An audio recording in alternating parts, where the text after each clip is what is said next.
Bienvenue dans Mythes et légendes. Je vais vous raconter 3 histoires terrifiantes du folklore français.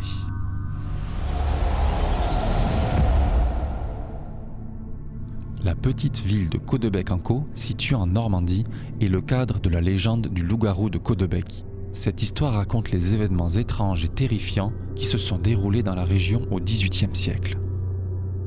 Selon la légende, un homme au nom de Michel Verdun vivait dans la ville de Caudebec-en-Caux. C'était un homme solitaire et mystérieux qui vivait reculé de la société. Cependant, il y avait des rumeurs selon lesquelles Michel Verdun était en réalité un loup-garou capable de se transformer en un loup redoutable les nuits de pleine lune. Les habitants de la région prétendaient avoir entendu des hurlements effrayants dans la nuit. De nombreux moutons et animaux de ferme avaient été retrouvés déchiquetés. La terreur s'est emparée de la ville et les gens croyaient que Michel Verdun était responsable de ces attaques, se transformait en loup-garou pour semer la destruction. Les villageois ont tenté de traquer Michel Verdun dans les bois lors d'une nuit de pleine lune. Selon la légende, ils l'ont trouvé en train de se métamorphoser en loup-garou. Mais avant qu'ils ne puissent le capturer, il a réussi à s'échapper. Après cet incident, Michel Verdun a disparu et on n'a plus jamais entendu parler de lui. La légende du loup-garou de Caudebec a survécu au fil des ans, alimentant la peur et la fascination des habitants de la région pour les créatures surnaturelles.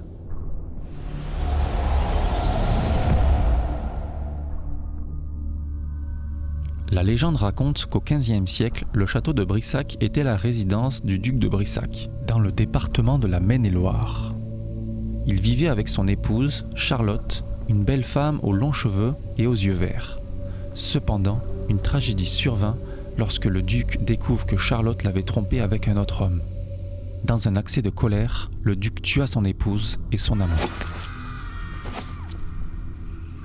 Après cet acte atroce, la légende dit que le château a été hanté par l'esprit de Charlotte, la Dame Verte.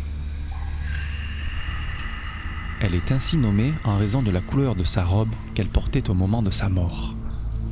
Depuis cet événement, de nombreux visiteurs prétendent avoir vu l'apparition fantomatique de la Dame Verte errant dans les couloirs du château de Brissac. Elle est souvent décrite comme une silhouette pâle avec de longs cheveux et des yeux verts brillants. La légende raconte que son esprit tourmenté continue de hanter le château en quête de rétribution pour sa mort tragique.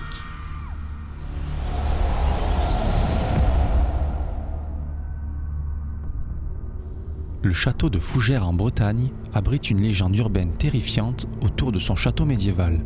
Il a une réputation sinistre et est réputé pour être hanté par des démons. La légende raconte qu'il y a des siècles, un sorcier maléfique vivait dans la région. Il aurait vendu son âme au diable en échange de pouvoirs surnaturels.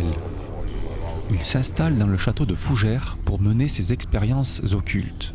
Il était dit qu'il avait invoqué des démons pour servir ses sombres envies.